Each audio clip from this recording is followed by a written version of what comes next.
यह बात उस समय की है जब मेरी नई नई शादी हुई थी। मेरे पति भारतीय सेना में थे।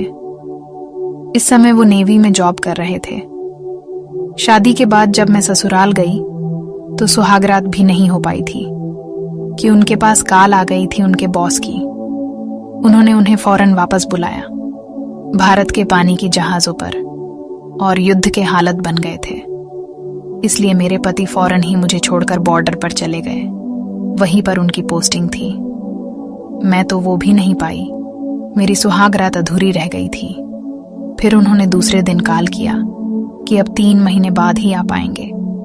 ये सुनकर मैं बहुत दुखी हुई थी, जिसके लिए मैं इस घर में आई थी। वो मुझसे बहुत दूर थे। मैं इसे अपनी किस्मत समझकर तन मन से सास ससुर की सेवा करने लगी।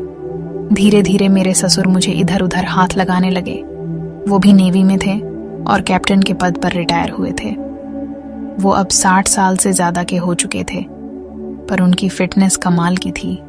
वो बड़ी बड़ी मूंछें रखते थे। मैं उसका पूरा ख्याल रखती थी। मुझे ये बात पता थी कि उसकी नीयत मुझ पर काफी समय से है।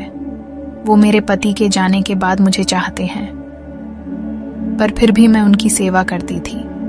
टाइम टाइम से चाय पानी दवाइयाँ खाना देती थी। घर में मैं पूरे ड्रेस वाला कपड़ा पहनती थी। एक दिन उन्होंने मेरा हाथ पकड़ लिया। मैं डर गई और मैं अपने ससुर जी से बहुत नाराज हो गई और मैं रोने भी लगी थी। मैंने नाराज होकर कहा, आपकी शिकायत मैं पति से करूंगी। मेरी बात सुनकर ससुर जी बोले, तुझे जो करना है कर ले, मैं एक दिन वो लेकर ही रहूंगा। तू उसके लिए ही मेरे घर आई है। तेरे पर हमारा अधिकार है।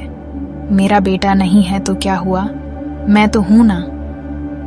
अब उनकी बात सुनकर मैं तेज तेज रोने लगी। इस वजह से शायद रहम करके उन्होंने मुझे छोड़ दिया। उस दिन वाली घटना की वजह से मैं अपने ससुर से सावधान रहने लगी थी। मुझे पता था कि ये सांप कभी भी मुझे डस सकता है, कभी भी वो मेरा जबरदस्ती काम लगा सकते हैं। इसलिए मैं बच के रहने लगी थी। इस तरह से 3 महीना गुजर गया था। मैं खुश थी कि अब मेरे पति घर आएंगे।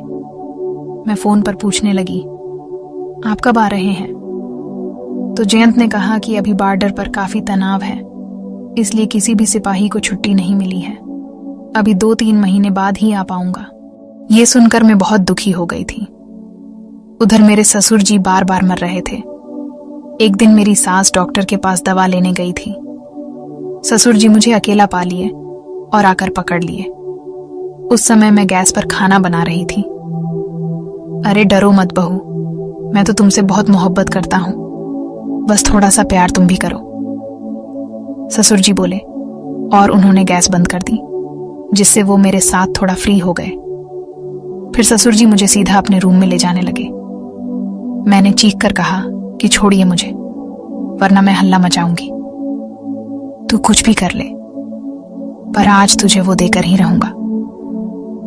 वो कहने लगे। अब मैं खामोश हो गई, क्योंकि मुझे पता था कि इस समय कुछ नहीं हो सकता। फिर वो सबके ससुर जी चले गए और वॉशरूम में जाकर नहाने लगे। फिर उन्होंने पूरा 1 महीना तक मुझे परेशान नहीं किया। फिर एक बड़ी अच्छी से बनारसी साड़ी ला कर दी। फिर एक दिन मैं छत पर सफाई कर रही थी। इतने में बारिश होने लगी, जिस कारण मैं उसमें भीग गई। उसी समय ससुर जी भी किसी काम से छत पर आ गए थे। वो भी भीग गए थे। बारिश के कारण हम दोनों फिसल गए और ऊपर रूम में जबरदस्त बिजली और कबड्डी का मैच चला। ऐसा मैच मैंने आज तक नहीं खेला था, और आज के मैच के बाद ससुर जी को मैं मान गई कि वह सच में नेवी के कैप्टन थे और इस उम्र में भी इतनी लंबी पारी खेल सकते हैं। लगभग 1 घंटे के बाद हम नीचे आ गए और मैंने बहुत ही अच्छी सी चाय और पकौड़े बना कर दिए। तो दोस्तों, आपको यह कहानी कैसी लगी? अपनी राय कमेंट बॉक्स में जरूर बताना, और ऐसे ही कहानियां देखने के लिए मेरे चैनल को सब्सक्राइब कीजिए। धन्यवाद।